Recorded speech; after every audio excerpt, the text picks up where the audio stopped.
8వ అధ్యాయం మనం ఈరోజు ధ్యానించుకోబోతున్నాం. ఎంతమందికి మనము ఇట్లా ఒక అధ్యాయం ధ్యానించుకునేది ఎంతమందికి మీకు ఆశీర్వాదంగా, ఎంతమందికి మీకు అర్థమవుతుంది చేతులు చెప్తారా? హల్లెలూయా. మనము ఒక అధ్యాయం తీసుకొని దాంట్లో దేవుడు ఏం చెప్తున్నాడు అన్నట్లుగా నాకు దేవుడు ప్రేరేపించిన ప్రకారం నేను నడుస్తున్నాను. ఈరోజు లేవి ఖండంలో ధ్యానించేటప్పుడు నేను దాని గురించి చదువుకునేటప్పుడు దేవుడు బయలుపరిచిన కొన్ని మర్మాలు దాంట్లో మనం మీరు తెలుసుకుందాం. కొన్ని విషయాలు మీకు ఆల్రెడీ తెలిసి ఉంటాయి, తెలియని కార్యాలు మనం నేర్చుకొని దాన్ని బట్టి నడిచేవాళ్ళం మనం ఉంటాం. హల్లెలూయా. లేవి ఖండము 8వ అధ్యాయం మనం చదువుకోబోతున్నాం. లేవి ఖండము 1వ అధ్యాయం నుండి 7వ అధ్యాయం మన వరకు చూసుకుంటే దేవుడు బలులు ఎట్లా అర్పించాలి, బలులు ఏ రీతిగా అర్పించాలి, ఎన్ని విధమైన బలులు ఉన్నాయి, ఎన్ని రకాల బలులు ఉన్నాయి, దానికి ఎట్లాంటి పశువులు గొర్రెలు ఎట్లాంటివి తేవాలి, ఏ రీతిగా అర్పించాలన్న ఒక నియమాలు లేదా ఇన్స్ట్రక్షన్స్ అనేది యెహోవా దేవుడు మోసేకి ఒక మాన్యువల్ గా ఇచ్చుంటాడు. హల్లెలూయా. ఇప్పుడు మనం ఏదైనా ఒక ఏసీ లేదంటే ఒక వస్తువు ఎలక్ట్రానిక్స్ ఏదైనా ఒకటి ఉంటే లేదా ఫోన్ ఉంటే ఫోన్తో పాటు దాంట్లో ఒక చిన్న ఇన్స్ట్రక్షన్స్ ఉంటుంది కదా. ఆ ఇన్స్ట్రక్షన్ అంటే యూజర్ మాన్యువల్ అంటారు, లేకపోతే యూజర్ గైడ్ అంటారు. దాన్ని ఏమంటారంటే ఆ ఫోన్ ఎట్లా యూజ్ చేసుకోవాలి, ఆ ఫోన్ ఎట్లా యూజ్ చేసుకుంటే ఏమి బెనిఫిట్ ఉంది, ఏం మనం బెనిఫిట్ అవుతాం అన్నట్లుగా అందులో ఒక ఇన్స్ట్రక్షన్ ఉంటాయి. అట్లనే దేవుడు ఈ లేవి కాండంలో 1 నుంచి 7లో ఏం చెప్పారంటే ఎట్లా బలులు అర్పించాలి అన్న దాని గురించి చెప్పాడు. కానీ 8వ అధ్యాయం వచ్చేసరికి ఆ బలులు ఇంతవరకు ఎట్లా అర్పించాలని ఒక ఇన్స్ట్రక్షన్ ఇచ్చిన తర్వాత ఆ 8వ అధ్యాయం నుంచి దేవుడు ఏం చేస్తున్నాడంటే ప్రాక్టికల్ గా చేసేది ఇక్కడ చూసేవాళ్ళం అనుకున్నాం. అందరూ తీసుకుందామా? మీ బైబిల్ తిప్పండి నాతో పాటు. లేవి కాండం 8వ అధ్యాయం 1వ వచనం నుంచి మనం చదువుకుంటున్నాం. ఈ రోజు ఇక్కడ 3 కార్యాలు మనం ఈ రోజు నేర్చుకోబోతున్నాం. అందులో నుంచి దేవుడు మనతో మాట్లాడేదాకా. హల్లెలూయా. మొదటి వచనం మనం చదువుకుందామా? లేవి కాండము 8వ అధ్యాయము 1వ వచనం. అందరూ బైబిల్ తెలుసుకొని చూసుకుందామండి. చదివేటప్పుడు వినండి, దేవుడు మాట్లాడేదాకా. లేవి కాండం 8:1 చదువుకుందాం. మరియు యెహోవా నీవు అహరోనును అతని కుమారులను వారి వస్త్రములను అభిషేక తైలమును పాప పరిహారార్థ బలి రూపమైన కోడెను 2 పొట్టేళ్లను పొంగని భక్ష్యములను తీసుకొని ప్రత్యక్షపు గుడారము యొక్క ద్వారమునొద్దకు సర్వ సమాజమును సమకూర్చమనగా యెహోవా మోషేకు ఆజ్ఞాపించినట్లు అతడు చేసెను. హల్లెలూయా. మొదటి వచనంలో ఇప్పుడు ఇక్కడ ఏం జరుగుతుందంటే అహరోను, ఆ తర్వాత ఎవరు అహరోను పిల్లలు, ఇక్కడ 8వ అధ్యాయం ఏం జరుగుతుందంటే దేవుడు వాళ్ళని ఆర్డినేషన్ చేస్తున్నాడు. ఒకటి ఆర్డినేషన్, ఇంకొకటి కాన్సక్రేషన్. ఆర్డినేషన్ అంటే నియమించబడటం. చెప్పండి, ఆర్డినేషన్ అంటే ఏంటి? నియమించబడటం. బిగ్గరగా చెప్పండి, నియమించబడటం. కాన్సక్రేషన్ అంటే అభిషేకించబడటం. హల్లెలూయా. కాన్సక్రేషన్ అంటే ఏంటి? అభిషేకించబడటం. హల్లెలూయా. ఇక్కడ ఈ మొదటి వచనంలో మనం చూస్తున్నాం, యెహోవా దేవుడు మోసేకి ఇన్స్ట్రక్షన్ ఇచ్చేటప్పుడు కొన్ని కార్యాలు, కొన్ని మెటీరియల్స్ కనుమని చెప్తాడు. అక్కడ కొన్ని కార్యాలు లిస్ట్ డౌన్ చేయబడింది. అది ఒకటి మనం చూద్దాం. మొదటి వచనం నుంచి చదువుకుందాం మళ్ళా. మరియు యెహోవా నీవు అహరోనును అతని కుమారులను వారి వస్త్రములు అభిషేక తైలము పాప పరిహారార్థ బలి రూపమైన కోడెను 2 పొట్టేళ్లను గంపెడు పొంగని భక్ష్యములను తీసుకొని చాలు. ఇప్పుడు 5 వస్తువుల గురించి దేవుడు ఇక్కడ చెప్పాడు. ఏంటి? వస్త్రము, అభిషేక తైలము, మూడవది పాప పరిహారార్థ బలి కోసము 1 కోడెను, ఆ తర్వాత 2 పొట్టేళ్లు, ఆ తర్వాత పొంగని. హల్లెలూయా. ఇప్పుడు దేవుడు ఎందుకు ఈ కార్యాలు చెప్పాడంటే దీంట్లో ప్రతిదానికి ఒక అర్థం ఉంది. నేను ఎప్పుడు వాక్యం చెప్పినప్పుడు వచ్చేటప్పుడు నేను చెప్తాను, దేవుడు ఒక మాట చెప్తున్నాడంటే దాంట్లో ఎంతో ఒక మర్మం అనేది ఉంటుంది, దాంట్లో డీటెయిల్ అనేది ఉంటుంది అని చెప్తాను. ఈ రోజు కూడా ఇక్కడ చెప్పబడిన ప్రతిదానికి ఒక పని అనేది ఉంది. దాన్ని బట్టి ఈ రోజు అహరోనుని వాళ్ళ కుమారుల్ని మోషే ఏం చేస్తున్నాడంటే అభిషేకిస్తున్నాడు. ఇంకోటి ఆర్డినేషన్ అంటే నియమిస్తున్నాడు, యాజకత్వ సేవకని వాళ్ళని నియమిస్తున్నాడు. అది ఇక్కడ చూసుకుంటున్నాం. లేవియాకాండము 8 అధ్యాయము, అదే అధ్యాయంలో 6 నుంచి 9 దేని గురించి చూసుకుంటున్నాం అంటే ప్రిపరేషన్. అంటే అహరోనుని వాళ్ళిద్దరు కుమారుల్ని ఆ యాజకత్వ ఆ సేవకి ప్రిపేర్ అవడానికి ముందుగా చేయవలసిన కొన్ని కార్యాలు ఇక్కడ చదువుకుందామా? 8 అధ్యాయము 6 నుంచి 9 వచనం మనం చదువుకుందాం. అప్పుడు మోషే అహరోనును అతని కుమారులను దగ్గరికి తీసుకొని వచ్చి నీళ్లతో వారికి స్నానము చేయించెను. హల్లెలూయా. నీళ్లతో వారికి స్నానం చేయించాడంట, నీళ్లతో స్నానం చేయించాడంట. స్నానం అనేది దేనికి సూచనగా ఉందంటే శుద్ధీకరణకి సూచనగా ఉంది. హల్లెలూయా. ఇప్పుడు వాళ్ళ ముగ్గురు ఏం చేయబడుతున్నారంటే నీళ్లతో శుద్ధీకరించబడిన తర్వాత ఇంకో కార్యం ఒకటి చేయబడుతుంది. అది చదువుకుందాం. తరువాత అతడు అతనికి చొక్కాయిని తొడిగి అతనికి దట్టిని కట్టి నిలువటంగిని ఎఫోదును వేసి ఎఫోదు యొక్క విచిత్రమైన నడికట్టును అతనికి కట్టి దాని వలన అతనికి ఎఫోదును బిగించి అతనికి పతకము వేసి ఆ పతకములో ఊరీము తుమ్మీమును వాటిని ఉంచి అతని తల మీద పాగాలు పెట్టి ఆ పాగా మీదను అతని నొసట పరిశుద్ధ కిరీటముగా బంగారు రేకును కట్టెను. హల్లెలూయా. మొదటిగా శుద్ధీకరణ గురించి చూస్తున్నాం. ఫస్ట్ పాయింట్ ఏంటంటే వీళ్ళు ప్రిపేర్ అవుతున్నారు. ఆ యాజకత్వ సేవకి వీళ్ళు ఏమవుతున్నారు? ప్రిపేర్ అవుతున్నారు, అంటే సిద్ధపరచాలి. ఫస్ట్ దానికి మొదటి కార్యంగా ఏం చేశారంటే ఏం చేయబడుతున్నారంటే వాళ్ళు నీళ్ళతో శుద్ధీకరించబడుతున్నారు. రెండవదిగా వాళ్ళకి అక్కడ దేవుడు ముందుగా మొదటి వచనం చదువుకున్నట్లుగా ఆ వస్త్రాన్ని ఇక్కడ తొలగిస్తున్నారు. ఎవరు? మోసే అహరోనుకి వాళ్ళ పిల్లలకి తొలగిస్తున్నారు. ఇప్పుడు తొలగించే వస్త్రము ఎట్లాంటిదంటే యాజకులని ప్రత్యేకంగా దేవుడు వల్ల నియమించబడిన ప్రకారము చేయబడిన వస్త్రాలు ఇవి. ఏదో ఇప్పుడు మనకి ప్రతి దానికి ఒక్కొక్క యూనిఫామ్ అనేది ఉంటుందా కదా? చెప్పండి. ఏదో పోలీస్ ఉద్యోగం చేసే వాళ్ళకి ఒక యూనిఫామ్ ఉంటుంది, డాక్టర్ ఉద్యోగం చేసే వాళ్ళకి ఒక యూనిఫామ్ ఉంటుంది. అట్లా 2 రకాల పని చేసే వాళ్ళకి ఒక యూనిఫామ్ అనేది ఉంటుంది. ఎందుకు? వాళ్ళు చేసే పని అనేది గుర్తించడానికి అట్లాంటి ఒక వస్త్రములు ఉన్నాయి. అట్లనే ఇక్కడ కూడా యాజకుడికి ఒక వస్త్రం ఏంటంటే అది విచిత్రమైన వస్త్రం అని దాంట్లో డీటెయిల్ గా కొన్ని దేవుడు అక్కడ ఇచ్చున్నాడు. ఇది ఎందుకని మనము ఇక్కడ నిర్గమాకాండం 28:2 మనం చదువుకుంటున్నాం. ఎందుకు ఈ గార్మెంట్ లేక ఈ వస్త్రము ప్రత్యేకంగా యాజకులకి తొలగించాలంటే దాని వల్ల ఏం కలుగుతుంది అనేది యెహోవా దేవుడు అప్పుడే మోషేకి చెప్తున్నట్లుగా మనం చూస్తున్నాం. మా నిర్గమాకాండము 28:2 మాత్రం మనం చదువుకుందాం. అతనికి అలంకారముగా ఘనతయు కలుగునట్లు నీ సహోదరుడైన అహరోనుకు ప్రతిష్ఠిత వస్త్రములను కుట్టవలెను. ఎందుకంటే 2 కార్యం అక్కడ రాయబడి ఉంది. చెప్పండి, చూద్దాం. ఒకటి అలంకరణ, ఘనత. హల్లెలూయా. ఇప్పుడు ఈ వస్త్రం ఎందుకు యాజకులకు తొడిగిస్తున్నారంటే ఒకటి అలంకరణ కొరకు, ఇంకోటి ఘనత కొరకు. ఇది దేవుడు యెహోవా దేవుడు ఇచ్చిన నియమం ప్రకారము వీళ్ళకి తొడిగించబడుతుంది. ఇప్పుడు శుద్ధీకరించబడిన తర్వాత వీళ్ళకి ఏమి ఇస్తున్నారు? వస్త్రం తొడిగిస్తున్నారు. అప్పుడు వస్త్రం తొడిగినప్పుడు ఏమవుతుంది? వాళ్ళకి అలంకరణగా ఉంది, అదే మాత్రం కాకుండా అది ఘనతగా ఉంది. ఇప్పుడు అది అయిపోయిన తర్వాత రెండో పాయింట్ మనం ఏం చూసుకుంటామంటే ఇప్పుడు concentration of Aaron and his Sons. అంటే కాన్సంట్రేషన్ అంటే ముందుగా ఏం చెప్పాను? అభిషేకించడం. ఇప్పుడు దాకా ఏం చూస్తున్నాం అంటే సిద్ధపరచడం గురించి చూస్తున్నాం. ఇప్పుడు అభిషేకించడం దానికి వచ్చినప్పుడు ఒక వస్తువుని ఇక్కడ మోసే గారు వాడుకున్నట్లుగా మనం చూస్తున్నాం. అది ఎక్కడ రాయబడిందంటే లేవియాకాండము 8:10-12 మనం చదువుకుంటున్నాం. అక్కడ క్లియర్ గా రాయబడింది. దేన్ని బట్టి అక్కడ చేస్తున్నారు అనేది ఇక్కడ చూస్తున్నాం. లేవియాకాండము 8:10-12 చదువుకుంటున్నాం. మరియు మోషే అభిషేక తైలమును తీసుకొని ఏం తీసుకున్నాడంట? అభిషేక తైలం. అందరూ చెప్పండి.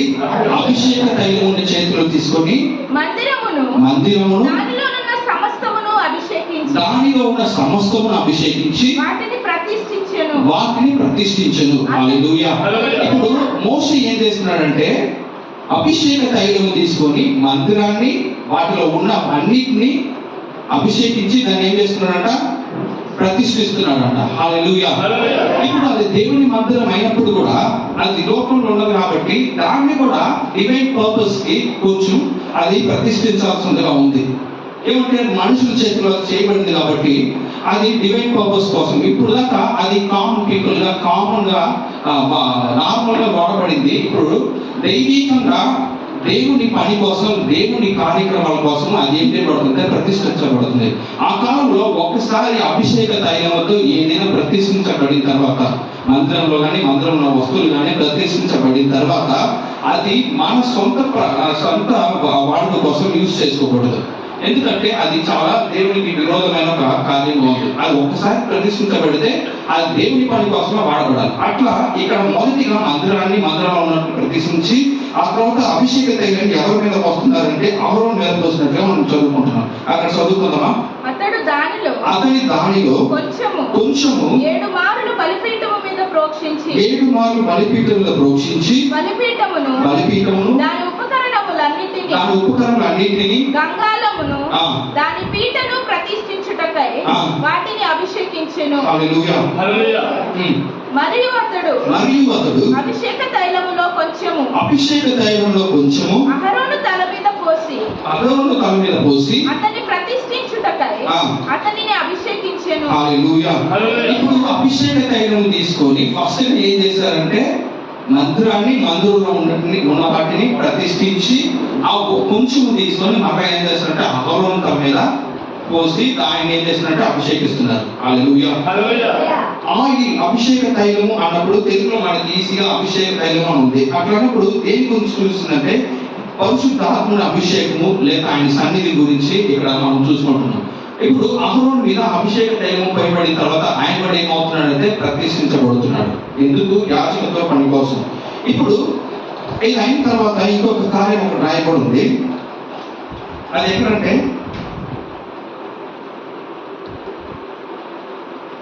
అదే 8వ వచనం మనం చదువుకుంటున్నాం. అక్కడ 12వ వచనం చదువుకుందామా? మరియు అతడు అభిషేక తైలమును కొంచెము అహరోను తల మీద పోసి అతని ప్రతిష్ఠించుటకై అతనిని అభిషేకించెను. అప్పుడు అతడు అహరోను కుమారులను దగ్గరకు తీసుకొని వచ్చి వారికి చొక్కాయిలను తొడిగి వారికి దట్టీలను కట్టి వారికి కుల్లాయిలను పెట్టెను. హల్లెలూయా.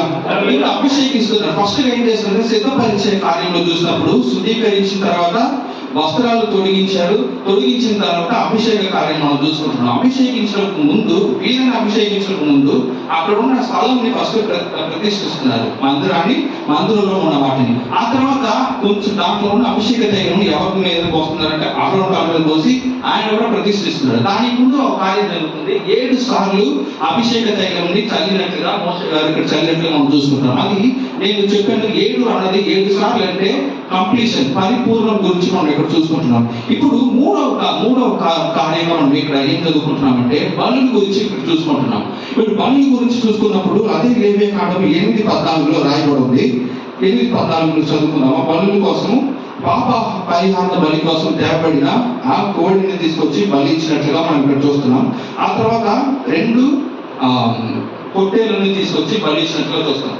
ఒకటి ఎందుకంటే పాప పరిహార బలి, ఇంకోటి ఎందుకంటే దహన బలి కోసం. నేను టైం లేదు కాబట్టి రెఫరెన్స్ చదివించలేదు, నేను వెళ్ళిపోతున్నాను.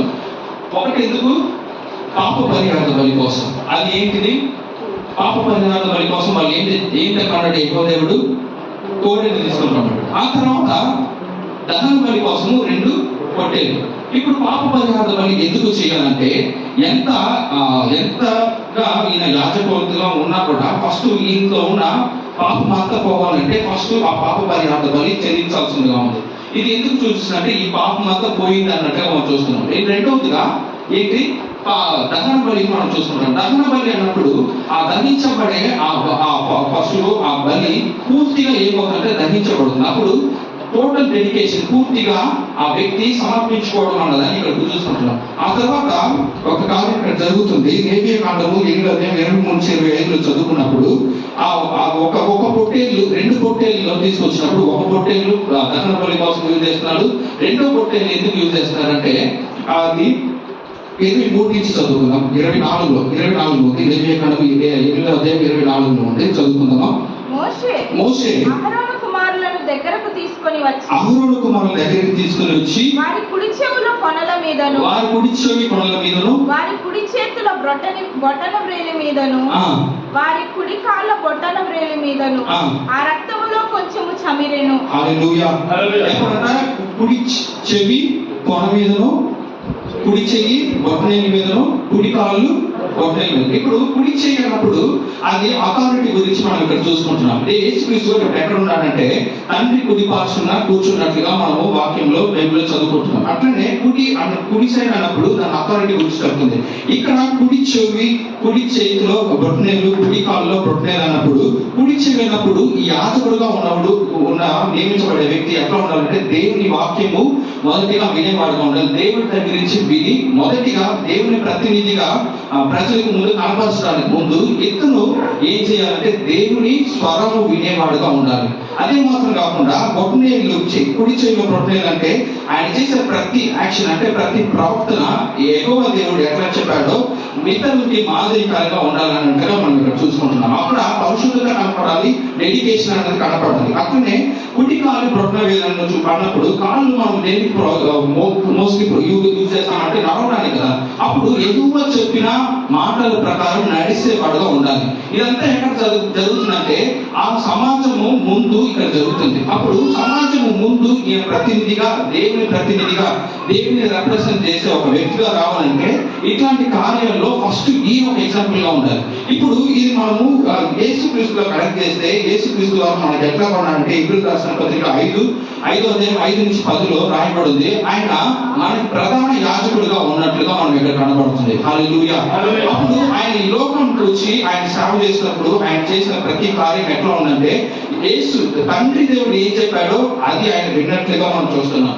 అది వినేది మాత్రం కాకుండా ఆయన ప్రవర్తన అంతా తండ్రి ఏం చెప్పాడో తండ్రి చెప్పినట్లుగానే చేసినట్లుగా మనం చూస్తున్నాం. అట్లనే బొట్టనవేలు కుడి కాలంలో బొట్టనవేలులో అది రాసినట్లుగా మనం చూస్తున్నాం. అప్పుడు ఈ యేసుక్రీస్తు తండ్రి ఏమైతే చెప్పాడో దాంట్లో నడిచిన వాడుగా, ఆయన చిత్తము చేసి దాంట్లో నడిచిన వాడుగా మనం ఇక్కడ చూస్తున్నాం. ఇక్కడ అహరోనుకి యేసుక్రీస్తుకి ఉన్న డిఫరెన్స్ ఏంటంటే అహరోను ఎవరి వల్ల నియమించబడుతున్నాడు? మోసే వల్ల నియమించబడుతున్నాడు. యేసుక్రీస్తు ఎవరి వల్ల నియమించబడుతున్నాడు అంటే తండ్రి వల్ల నియమించబడిన ఒక వ్యక్తిలో చూస్తున్నాం. అహరోను ఒక పాపం ఉన్న మనిషి, కానీ యేసుక్రీస్తు పాపము లేని మనిషిగా ఈ లోకానికి వచ్చినట్లుగా మనం చూస్తున్నాం. అహరోను చేసే ప్రతి ఆ బలి కార్యములు లేకపోతే ఆ యాజకత్వ కార్యములు మందిరంలో చేసే ఆ సేవంతా ఏదో టెంపరరీ. ఆయన కానీ కాలం వచ్చిందంటే ఆయన వెళ్ళిపోతాడు. కానీ యేసుక్రీస్తు యుగములుగా మన కొరకు తండ్రి దగ్గర వేడుకునేవాడుగా ఆ బలులు అర్పించేవాడుగా మనం ఈరోజు చూస్తున్నాం. హెబ్రీయులకు రాసిన పత్రిక 9వ అధ్యాయం 24లో వచ్చి మనం చదువుకుంటున్నాం.